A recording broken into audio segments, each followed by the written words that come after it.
Alors bienvenue dans ce petit tuto sur la vidange de boîte d'une 300M. Donc ce tuto peut s'appliquer sur à peu près n'importe quelle voiture de cette série, toute la gamme LH, mais aussi sur les Voyager, Stratus, etc. La seule chose qui va changer, c'est le moteur, le filtre et la quantité d'huile que va nécessiter la boîte, puisque ce sont principalement les mêmes boîtes, 41 TE pour la série Voyager et Stratus, et 42 LE pour la 300M comme celle-là. Donc la référence du filtre va changer, je ne vais pas rentrer en détail sur le filtre nécessaire pour chaque modèle. Là, ce tuto-là est principalement pour la 300M, donc on va partir là-dessus. Pour me simplifier un petit peu la tâche, j'ai commandé ça sur Amazon, donc c'est une pompe 12 volts qu'on branche sur la batterie et qui va aspirer l'huile directement par le tube de remplissage qui est ici. C'est pas obligatoire. La méthode classique pour vidanger la boîte, c'est de passer sous la voiture, de défaire le carter et d'attendre de se prendre une bonne douche d'ATF4 sur la tête. Donc ce kit, cette pompe m'a coûté environ 20 € si je ne me trompe pas sur Amazon. La qualité n'est pas géniale, hein. Je pense que c'est du matériel chinois qui est vendu en prime depuis la France pour que la livraison soit rapide, mais très franchement, ça, sur AliExpress ou d'autres plateformes chinoises, ça doit peut-être valoir, je sais pas, 10 balles ou voire moins. Je pense pas que ce soit très cher. Donc on va installer tout ça.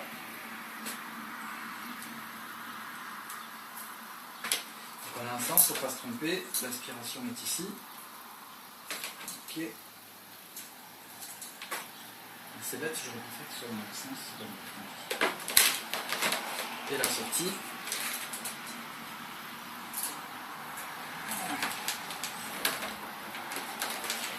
Ça.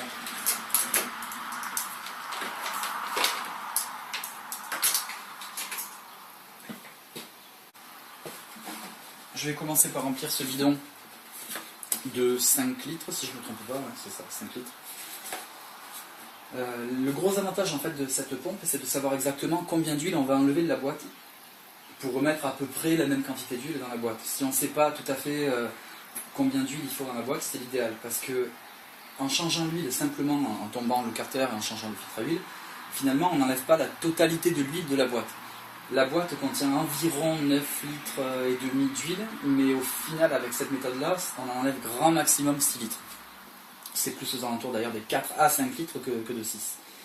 La raison c'est que la boîte de vitesse automatique est constituée d'un grand nombre de circuits hydrauliques qu'on ne va pas vidanger réellement. On va simplement enlever ce qu'il y a dans le carter, dans le filtre et ce qui pourra tomber par gravité. Mais tous les circuits hydrauliques ne seront pas vidangés. Il est possible de tout vidanger, pour ça il faut débrancher des durites d'huile qui vont de la boîte au radiateur, démarrer la voiture, laisser vidanger le circuit en remettant de l'huile neuve à chaque fois dans la boîte pour pas que la boîte tourne à vide. Mais bon, si on vidange fréquemment la boîte, on n'a pas vraiment de raison de faire tout ça, vu les risques que ça peut éventuellement apporter.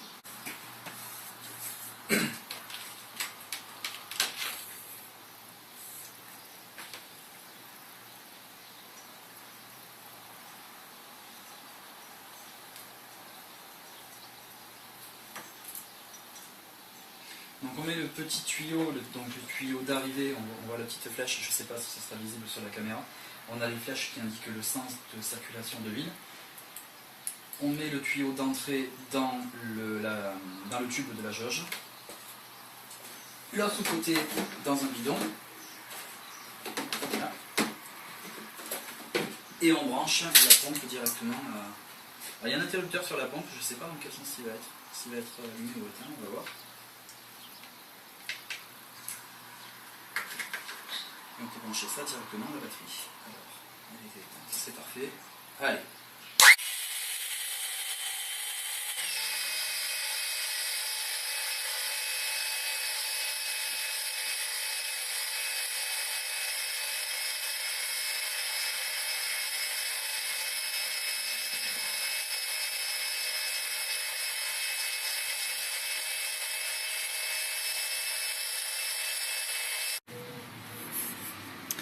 Donc voilà le carter de boîte. On a plusieurs boulons à défaire de chaque côté. Et ici, on fera attention, on va avoir un aimant à l'intérieur qui sert à récupérer toutes les particules métalliques qui peuvent se déposer éventuellement dans la boîte. Donc c'est du 10 mm partout. Ouais, ça doit être ça. Allez, c'est parti.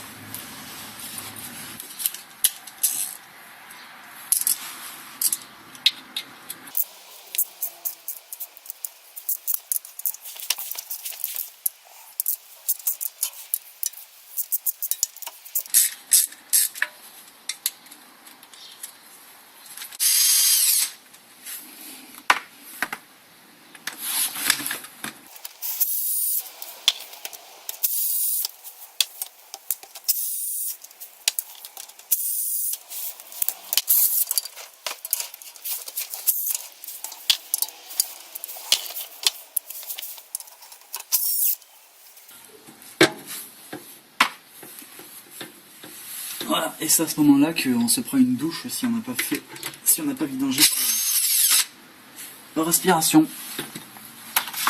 Alors là, une des raisons aussi pour lesquelles je préfère utiliser un joint en caoutchouc plutôt que du silicone, c'est que si on n'a pas de, si on a un joint en silicone, il va rester collé, enfin le carter va vouloir rester collé au joint qui lui-même va vouloir rester collé à la boîte. Donc on a quelques endroits où on peut utiliser un petit pet de biche ou un tournevis plat, c'est là de ce côté-là, donc avant, côté avant conducteur, on a un endroit où on peut venir faire levier. On a également là, juste en fait au niveau de la boîte, on a quelques points de prise, et on a normalement un autre endroit où on peut venir faire ça, donc de l'autre côté, sauf que là on est gêné par l'échappement. Et bon, le but c'est de venir faire levier avec quelque chose pour venir décoller doucement le silicone. Mais là, on n'a pas à faire ça. Ça descend sans problème. Et on s'en met pas trop partout. Alors je vais laisser... Ah merde, ouais, enfin bon. Voilà, faites pas ce que je viens de faire. J'en ai renversé partout. Donc exactement ce que je voulais pas faire. C'est génial. Donc là on en fout partout, top.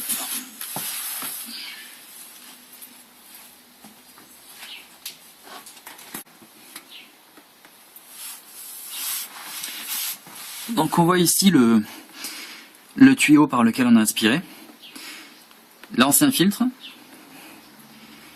et donc le valve body entre le filtre et la boîte. On fait bien gaffe de ne pas mettre de saloperie à l'intérieur. N'oubliez pas que la boîte automatique, en gros, c'est un gros circuit hydraulique.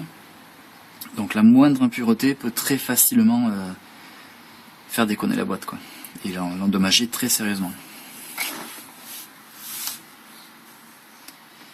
Bon, je vais nettoyer mes bêtises et puis je vous reprends après. Voilà, donc là je vais essayer d'enlever le joint du carter.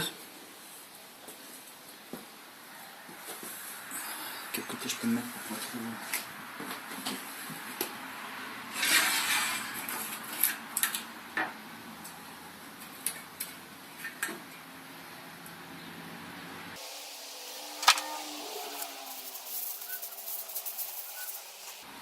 Et j'aimerais bien essayer de quantifier l'huile qu'il y avait dans la boîte en mettant tout ça dans le bidon. Je vais chercher un entonnoir.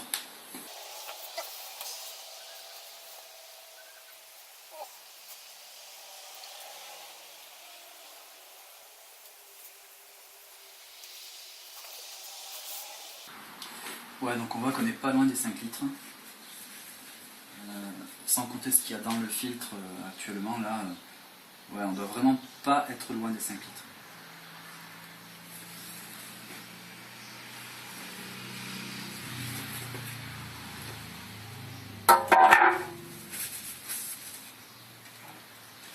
Donc voilà l'aimant.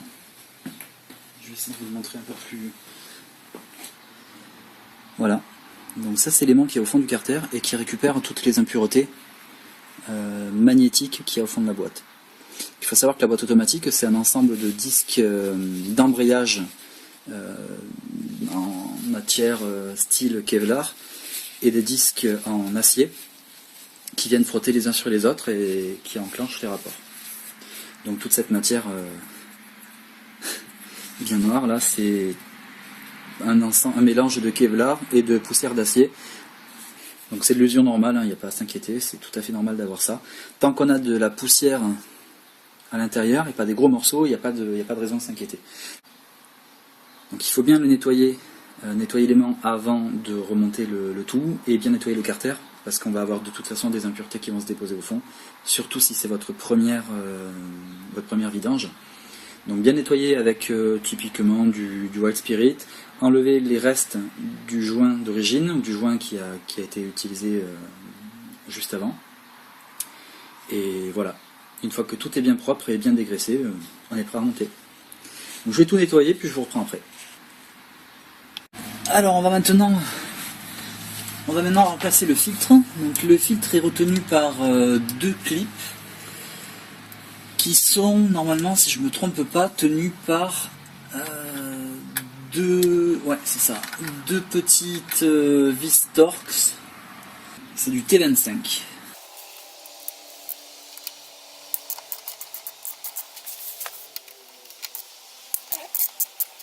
C'est pas la peine de défaire entièrement les clips, suffit simplement de pouvoir leur donner suffisamment de mou.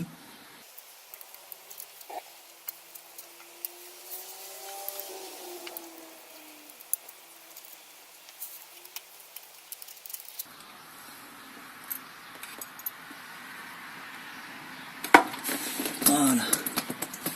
Donc là on voit bien que il restait encore pas mal d'huile dans la boîte. Et là, je ne sais pas si ça sera bien visible sur la caméra, remarquez bien qu'on n'a pas le joint rouge qui est ici, donc ça c'est le piège en fait, c'est ce qu'il faut absolument éviter. Et le joint est à l'intérieur de la boîte, il est là.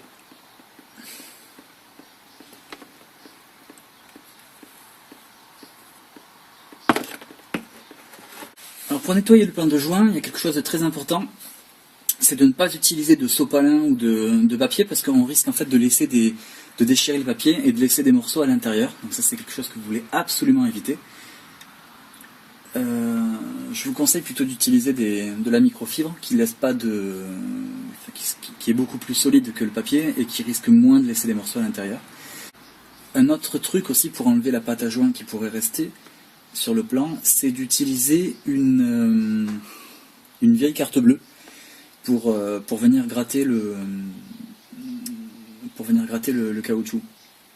L'avantage de la carte bleue, c'est qu'étant en plastique, elle n'abîmera pas la surface en aluminium, contrairement par exemple à une lame de rasoir qui, elle, pourrait être beaucoup plus agressive et risquerait d'abîmer le plan de joint.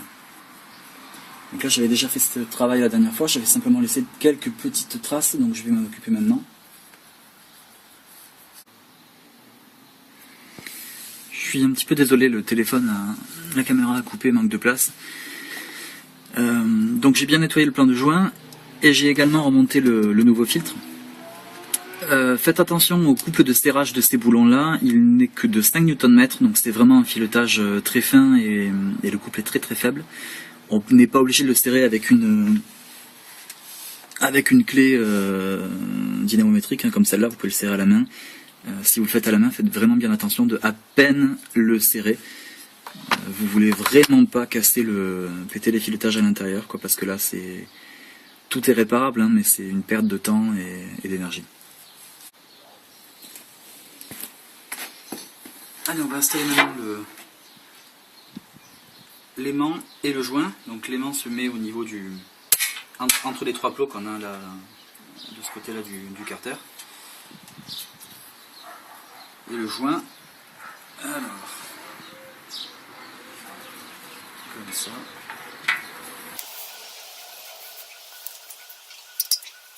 On va utiliser les trous les plus petits pour présenter finalement les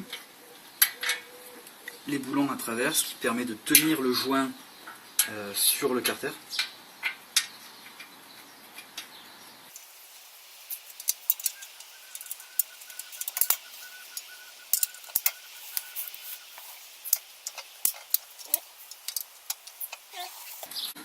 Le carter doit être serré à 19 Nm par boulon. Donc je vais commencer avec un serrage de 10, puis de 15 et puis de 19. Je préfère le sentir progressivement plutôt que de serrer d'un coup.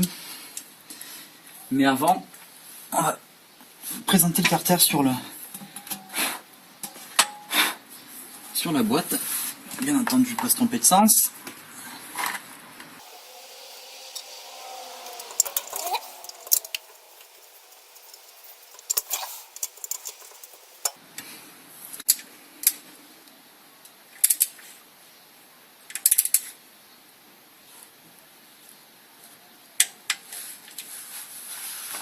Autre information importante, quand on serre toujours en croix, jamais un boulon après l'autre.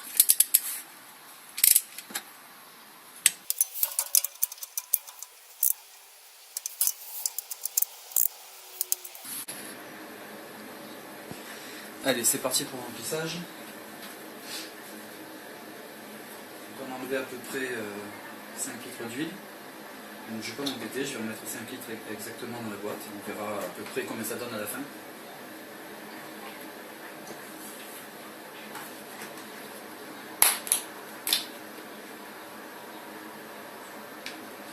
Le remplissage se fait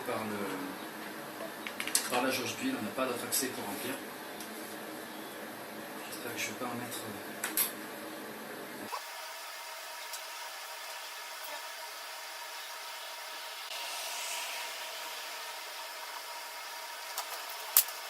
Surtout ATF4, MS9602 et pas autre chose, pas de Dexron, pas d'huile standard rouge pour GM, interdit ça.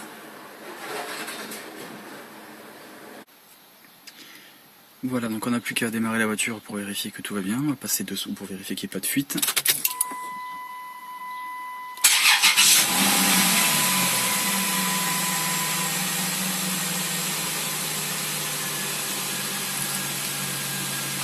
Alors je vais passer les rapports doucement les uns après les autres.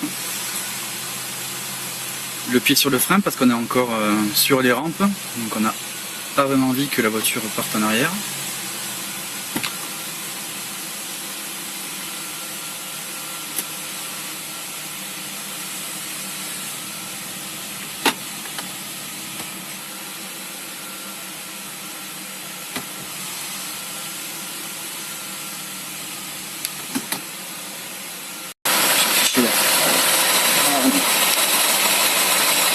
Donc tout va bien partout.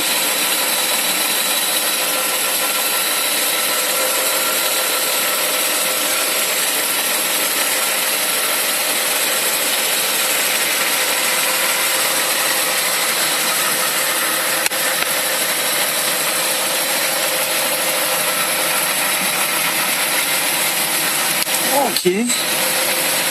Donc ça c'est que de l'huile résiduelle de tout à l'heure en essayant avant de resserrer le joint.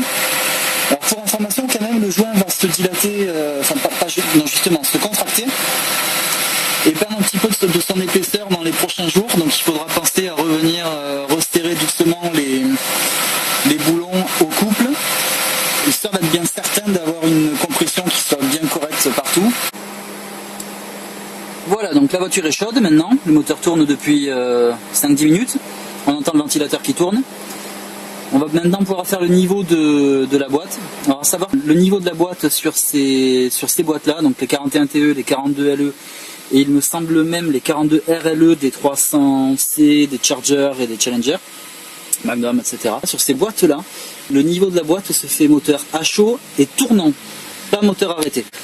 Dernière chose, pour faire le niveau de la boîte, il est important de passer tous les rapports.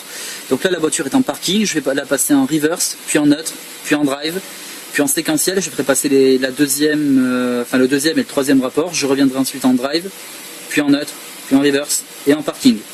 Le niveau de boîte se prend avec la boîte en position parking ou neutre seulement, moteur tournant et chaud. On fait la boîte en parking. Reverse, on entend bien le plus petit des solénoïdes. Neutre. Drive. Séquentiel 1, 2, 3. La quatrième principale aussi. seconde, première, retour en drive, 9, reverse, et parti.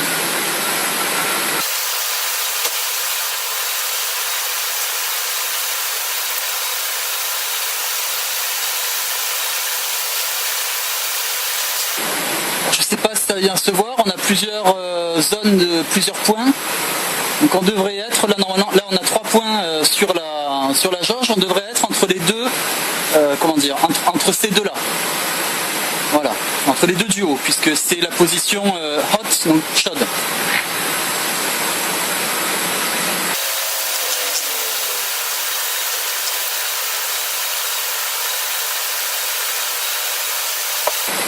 Donc là on est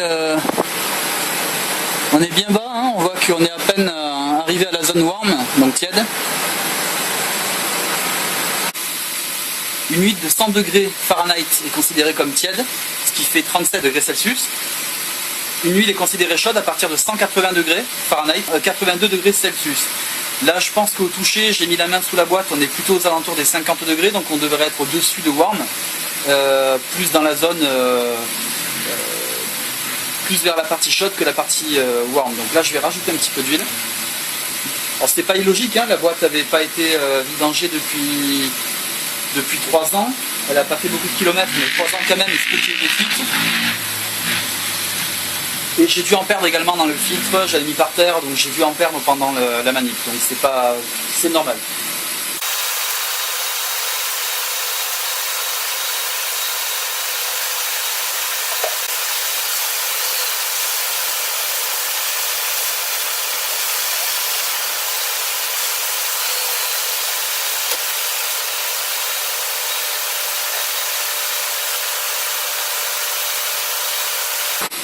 Une autre solution pour vérifier la température de la boîte, c'est d'utiliser un DRB3. Donc en gros c'est cet appareil qui se branche sur la prise de diagnostic de la voiture et on peut voir l'état de la voiture. Donc je vais brancher tout ça pour vous montrer rapidement ce que ça nous donne comme info.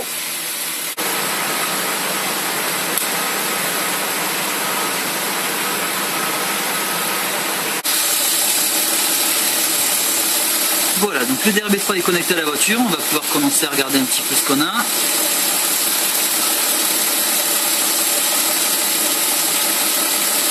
Donc on va dans la partie boîte de vitesse, calculateur de boîte.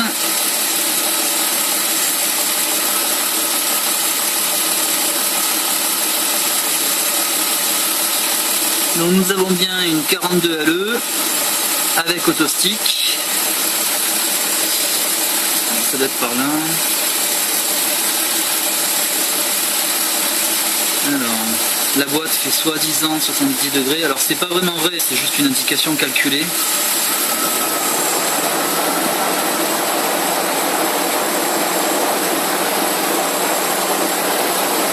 Voilà, moi, ce qui m'intéresse c'est ça. Donc là elle est chaude, voilà. On va reprendre le niveau de... le niveau maintenant. Je vais faire passer les rapports.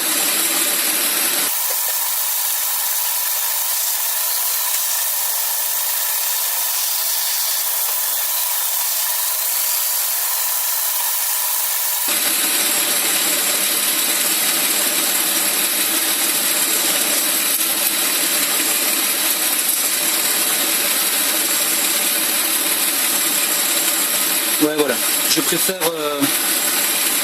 ça, on voit bien que le niveau est au-dessus du hot. Alors pas là, hein, là c'est juste une goutte d'huile qui était en plus.